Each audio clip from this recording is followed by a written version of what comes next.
This Saturday, H&S Feed and Country Store in Oskaloosa invites you to stop by from 8 a.m. to 3 p.m. as they're hosting a celebration you don't want to miss. Join H&S Feed and Country Store as they mark 20 incredible years of service with their much-anticipated Checkerboard Day. There'll be family fun activities, delicious food, exciting giveaways, and live entertainment. Bring your friends and family, and let's make this a day to remember as we celebrate 20 years at H&S Feed and Country Store in Oskaloosa from 8 a.m. to 3 p.m. this Saturday, August 24th.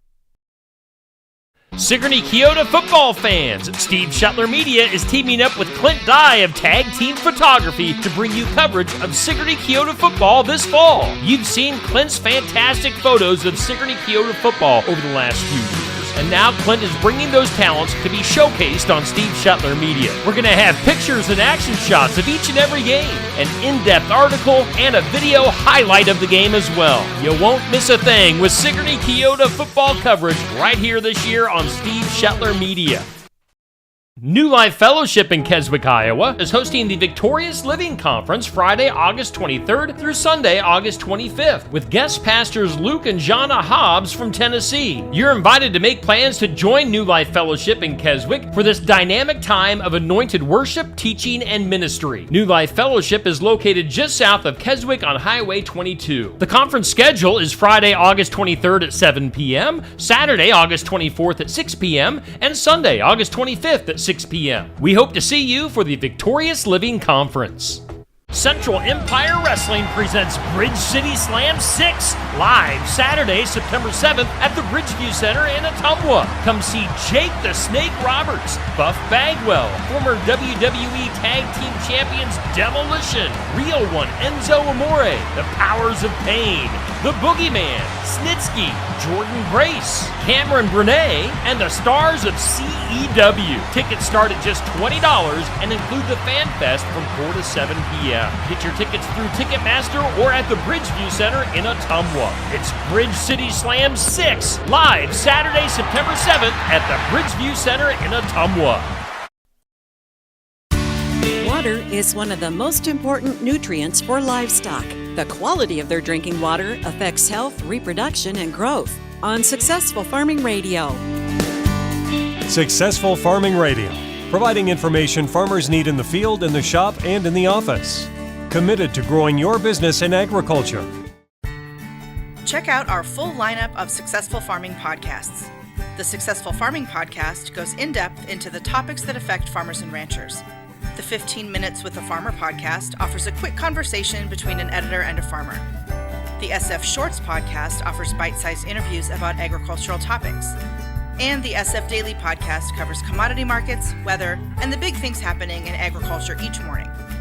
Search for Successful Farming wherever you download your podcasts. Get the latest ag news, markets, weather, and more when you sign up for today's news from Successful Farming. Register at agriculture.com/newsletter for today's news, the free Successful Farming e-newsletter. Once a day, you'll get an email packed with relevant news hitting the ag industry online and around the nation, along with the 3 big things happening today. Visit agriculture.com/newsletter to subscribe to today's news from Successful Farming.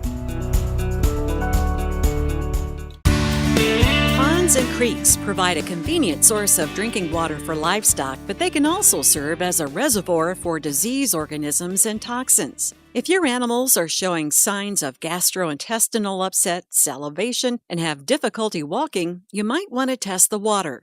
David Fernandez is an extension livestock specialist at the University of Arkansas Pine Bluff. He says there are 4 contaminants to watch for. I'd be looking at salinity or total dissolved solids, nitrogen levels, and in particular looking at nitrates and nitrites, bacteria, and then blue-green algae. If those weren't really what came up, I'd be thinking about some accidental sources of contamination like petroleum spills or pesticide spills or fertilizer spills, but you wouldn't really test for those so much in the water as you would look for evidence of that having happened around the water.